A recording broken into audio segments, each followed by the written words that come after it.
Привет, друзья! Спасибо, что заглянули на мой канал.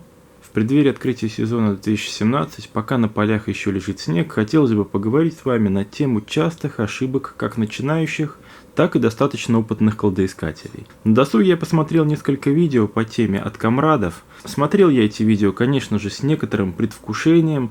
Очень хотелось услышать правильные слова, которые бы легли бальзамом на душу страдающему в межсезонье копателю. Посмотрел я, конечно, не все, но то, что я услышал, меня не удовлетворило. Кто-то льет много воды, рассказывая о мифической копательской лени, кто-то вроде бы берет более правильное направление, но все равно говорит не о тех вещах, которые, по-моему, здесь обязательны для упоминания. Поэтому у меня появилась идея записать собственное видео по теме, что я с удовольствием и делаю. А перед началом этого видео могу также порекомендовать предыдущее обзорное видео о копе для интересующихся и начинающих. Ссылка на него будет вверху. Итак, а мы поехали. Мой топ-10 ошибок кладоискателей. Итак, 10 место. Покупка сразу очень сложного или дорогого прибора. Для новичка, на мой взгляд, важно поступательное развитие, обучение последовательно все более и более сложным навыкам. Негоже начинающему водителю сразу же садиться за руль гоночного болида. Сначала нужно научиться азам, и для этого подходят более простые, легкие, но надежные приборы типа новичковых Minelab Xterra 305 или Garrett Ace 250. Кроме того, утверждение того, что дорогой металлодетектор – залог успеха, всего лишь распространенный миф. Большинство находок располагаются на глубине не более 25 см, и на такую глубину возьмет практически любой прибор. 9 место. Как ни странно, это неправильное использование металлодетектора. Высота поднятия катушки, угол наклона, скорость проводки или движения вперед, некорректная настройка на грунт и так далее. Здесь особенного ничего пояснять, пожалуй, не буду, просто смотрим обучающие видео для начинающих, лучше конкретно по вашему прибору. Благо этого добра сейчас в интернете достаточно.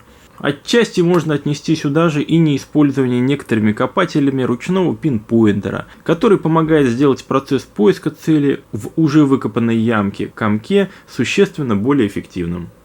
8 место. Увлечение дискриминацией. Этим страдают абсолютно все новички, однако с накапливанием опыта вам становится понятно, что глубокие цели даже очень дорогими приборами чернятся. То же самое и с отсечением цветных сигналов при попытке исключить пробки, проволоку или фольгу. Часть глубоких, но ценных целей в итоге оказывается именно в этих отсекаемых диапазонах, а значит, существенный процент находок проходит мимо. Вот почему опытные копатели всегда работают в режиме все металлы, и только в исключительных случаях, например, на сильно замусоренных участках, включают совсем немного дискриминации. 7 место. Нарушение негласных правил сообщества, просто правил хорошего тона. Попытки копать в охраняемых государством местах или на чужих частных землях. Банальное незакапывание ямок после себя, оставленный разбросанным выкопанный металломусор и прочие вредные как для вас, так и для всего копательского сообщества привычки. Давайте, в общем, жить дружно. Не нужно быть эгоистами, ведь свинское поведение отдельных комрадов, которые поэтому нам и не комрады вовсе, это и есть частая причина негативного отношения ко всем нам. И чего удивляться такому негативному имиджу копателя, который мы видим по ТВ. А чего может быть проще? Не надо бояться спросить разрешения на поиски. Очень многие люди с удовольствием готовы пустить вас на свои участки и поля, с условием, конечно, доли в случае нахождения чего-нибудь ценного. А спросив разрешения, вам еще и подскажут местечко, где по преданию закопан местный клад. А сколько сейчас усилиями властей умерших деревень? Разве это не простор для поисков, да еще и полностью безопасного? Всего и не перекопать. 6 место. Игнорирование лесов. Вблизи старинных населенных пунктов обязательно загляните в лес. Многие этого не делают, а зря. В лесу много чего интересного и не обязательно на тропинках, часто и вовсе в стороне от них. В прошлом люди что-то прятали вблизи от основной дороги, а после забывали об этом или теряли место. Кроме того, в лесу заниматься поисками намного спокойнее. Никто не тревожит, вокруг только природа. Конечно же, хождение по лесу занимает больше времени, а число находок там невелико. И в основном это металломусор. Но, когда вы совершите первые несколько хороших лесных находок, далее вам будет существенно комфортнее психологически заниматься поисками в лесу.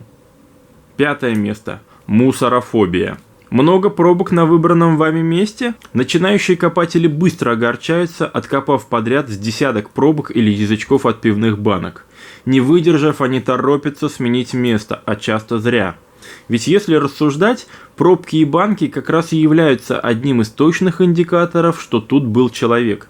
А где был человек, там, как известно, наверняка что-то терялось, и потому возможны интересные находки. Самый простой подтверждающий это утверждение пример – пляжный поиск. В нем вас, как правило, пробки и банки не пугают, ведь так? Не сразу, но поразмыслив, вы поймете и советы бывалых копателей: не раскидывать и не закапывать обратно в землю выкопанный металлом мусор. Собрав с поверхности перспективного места современные пивные артефакты, перед вами может открыться во всей своей красе более глубокий и старый слой, сокрытый до этого верхним современным. Такое место могло отпугнуть до вас десяток менее дотошных копателей. Вот так очередной клад в итоге и достается самому терпеливому и дотошному, а новички сидят и кусают локти, гадая о том, почему же более опытным комрадам так несказанно везет.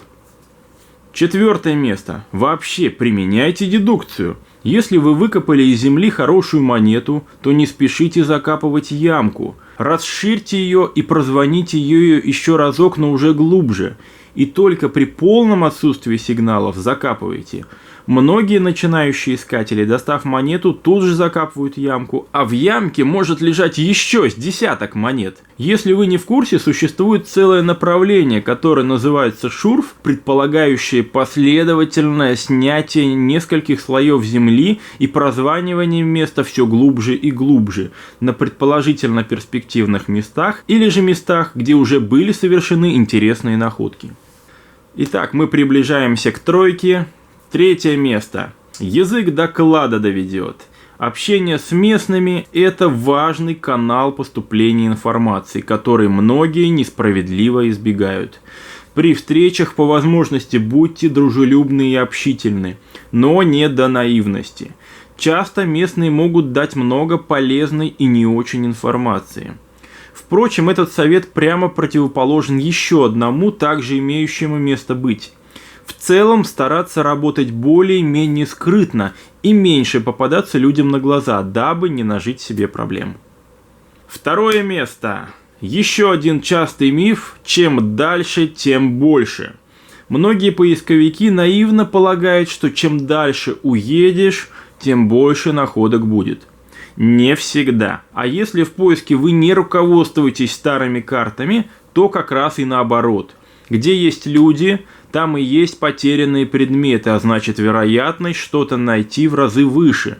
Поэтому часто поиск должен вестись в непосредственной близости с действующими населенными пунктами, не далее 10-15 километров от них. И только иногда оправданы вылазки на разведку в действительно глухие или ранее уже разведанные места. Итак, наш победитель, место номер 1, самая частая ошибка кладоискателей. Ошибка в выборе места для поисков.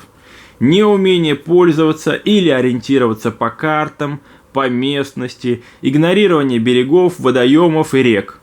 Выезд просто на ближайшее городское поле. В общем, главное в поиске – это правильное выбранное место. Правильное выбранное место с самым простым прибором принесет вам очень хорошие находки. В этом уверены абсолютное большинство опытных кладоискателей.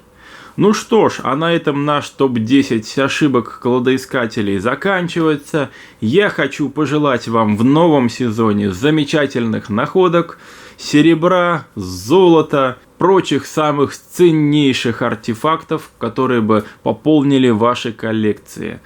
Спасибо, что вы вместе со мной. Как говорится, ни гвоздя, ни пробки вам, комрады. Всем счастливо, пока!